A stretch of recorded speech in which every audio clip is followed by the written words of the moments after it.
I knew this was coming.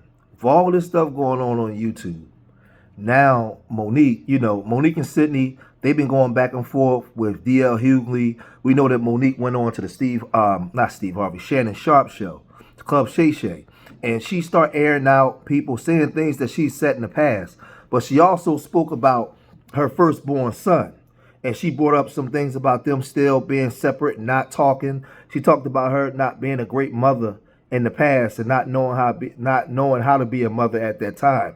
But now her son, he's heard the things that she said, and he's took umbrage of what she said, and he's decided now to go to YouTube, to come to YouTube to air out some dirty laundry and to refute some of the things she said that he calls lies. It's just getting out. It's just getting crazy. It's getting out of hand. And he said that he wanted, because she went viral and mentioned him. He wanted to go viral and basically talk about her. So with no more shenanigans, let's listen to what Monique's oldest son had to say about her and their relationship. I am a stand-up comedian, Monique's oldest son.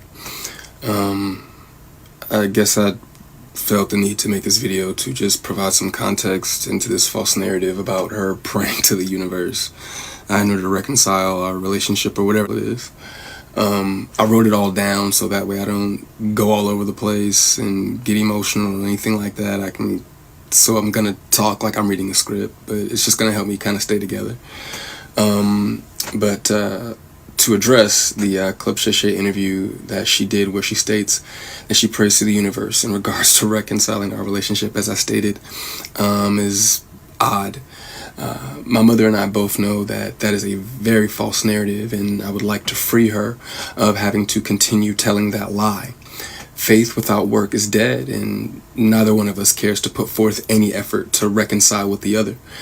We are separate, as she put it, because she doesn't care to be my mother any more than I care to be her son.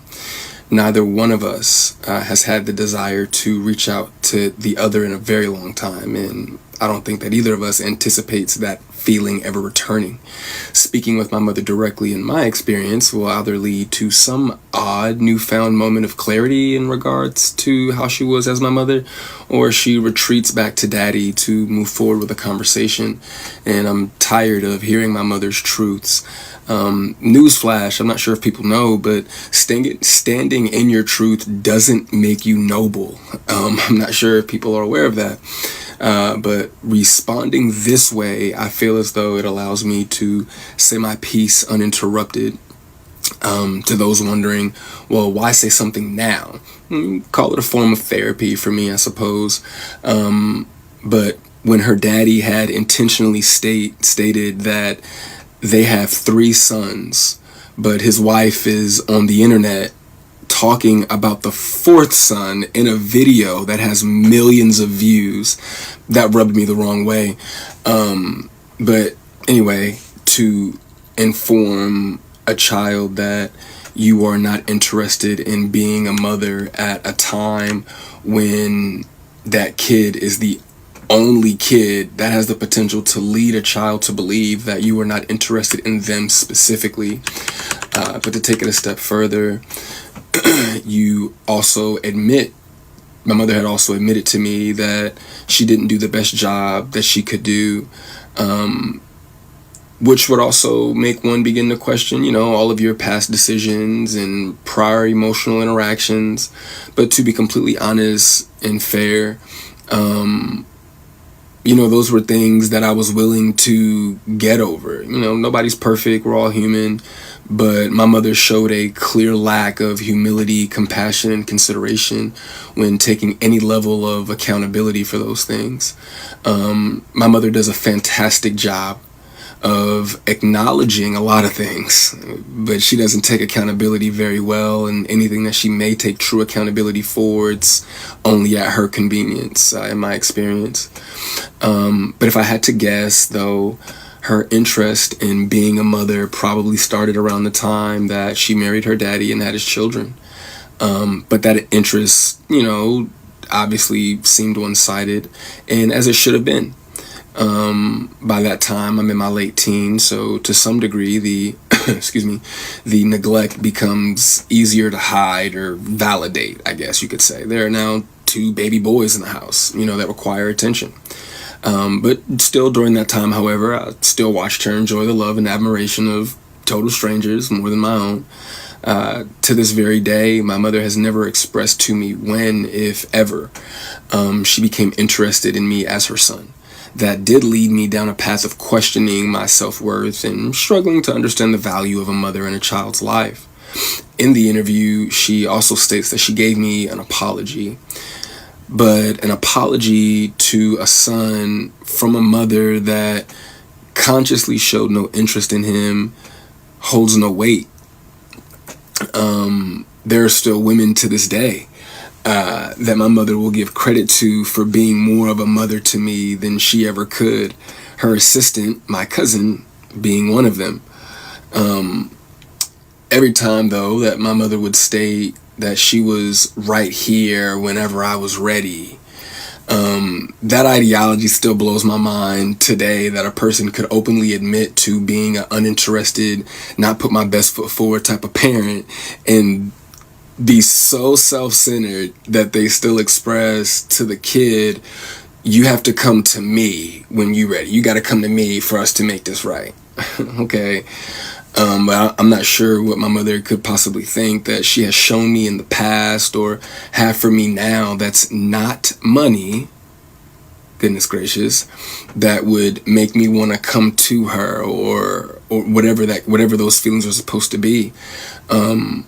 A mother is supposed to be the first woman that a boy falls in love with. I loved my mother very much, but my mother loved things more than she loved me, and she would validate her love for me by giving me things and would proceed to call me ungrateful or inconsiderate if said things did not have the desired effect. I couldn't imagine what it's like to be her, though, to ask God for what you want, and then he gives you what you need, though, only for you to ignore it and have the audacity to ask God for something else. And I'm glad I don't. I'm glad I didn't do that. And when he told you no, you went to the universe instead. By no means, though, do I want to give off any type of an impression that I am a victim of anything. That's not the case. As you can see, I'm smiling from ear to ear. I'm alive. I'm happy. I'm a dad. I'm healthy, I think. I drink a lot of water. I'm getting over a cold now. I still have my days just like everybody else. And, there were a few things that she did teach me along the way. I did learn how not to love from my mother. I also learned to make sure that I never lose so much of who I am that I have to validate it through another person. And though I feel as though, in hindsight, I think she did it reluctantly, I do appreciate my mother, for showing me what the top of the mountain looks like. You know what I'm saying? It did give me perspective on what hard work and dedication can get you, but I don't want something like that at the cost of giving up something that I created. I don't want it that bad. And speaking of creations, I genuinely, truly, I really did want my mother to have a relationship with my daughter. I even fought through those intrusive thoughts that were, if she wasn't interested in you, what makes you think she's going to be interested in your kid? But it took my mother no time at all to prove that those intrusive thoughts were correct. But what I can say, good for her, the universe did, bless her with 3 other sons.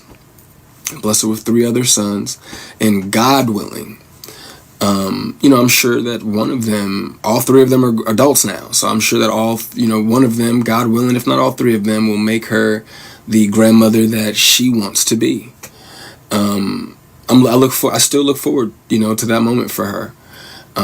But overall, when it comes to the boys, though, I am happy that whenever they do hear me talk, sorry, my phone did something weird, but whenever they hear me talk, they don't know what it is. They can't relate to what it is that I'm saying. My experience with my mother is not their experience, with our mother.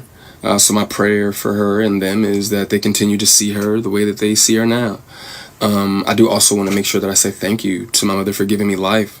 Without that moment in time, I wouldn't have had my little one. But outside of that moment, there isn't anything that either of us has to offer the other. In my opinion, it's a waste of God's time and the universe's time for praying for something that you were not willing to put forth any effort to obtain. Putting the work into becoming Monique is more important to my mother than being my mother. And I do not believe that it was never about her being there and waiting for me, but it was supposed to be about me being there and waiting for her. My mother's value had reached such a low point in my life that I no longer found it necessary to either want to wait for her or even go to her. But like I said, man, I'm super grateful that she has the opportunity to do it all over again. You know, I'm happy for her. I hope the Cat Williams tour goes well, but you know, the narrative that she prays for us to reconcile is a false narrative. It's not real, and I'd appreciate it if she stopped saying stuff like that. And as you can see, he's saying that most of the stuff that she's saying is lies. All she really cares about is herself and trying to be a star. She didn't care about him. She didn't raise him. He was raised by his older cousin and his aunt. You know, she hasn't reached out to him to try to be in his life. Everything is about her. This is what he said. And, you know, she had to get with her daddy, and now her daddy is teaching her how to be a woman. And she's been a better mother now to those other 3 children and not to her actual first son. So it's real messy. You can clearly see that this young man is still psychologically affected by whatever relationship that he's had with his mother. But he's also a comedian as well. And all of this stuff is being aired out public for the public to hear. And like I've been said Monique was a person that wanted to be a star. She wanted to be in the whip. And she got kicked out the whip. For whatever reason, they kicked her out the car at Hollywood. They pulled up on Hollywood and Vine, opened up the door and kicked her out right on her ass, right on Hollywood and Vine, and drove off. And she's been blowing the whistle and howling and screaming, trying to get back in the whip ever since. She's even recently apologized to Oprah and Tyler Perry. So she's like just going back and forth from emotion to emotion. But now her son has come out and said that she was the type that was willing to do anything for stardom, even if it meant abandoning her son, abandoning him. So that's it. Leave your comments in the comment section. Let me know what you guys think, man. This, like I said, this thing is just getting messier and messier. But that's Monique's son airing her out and basically calling her a liar. Peace.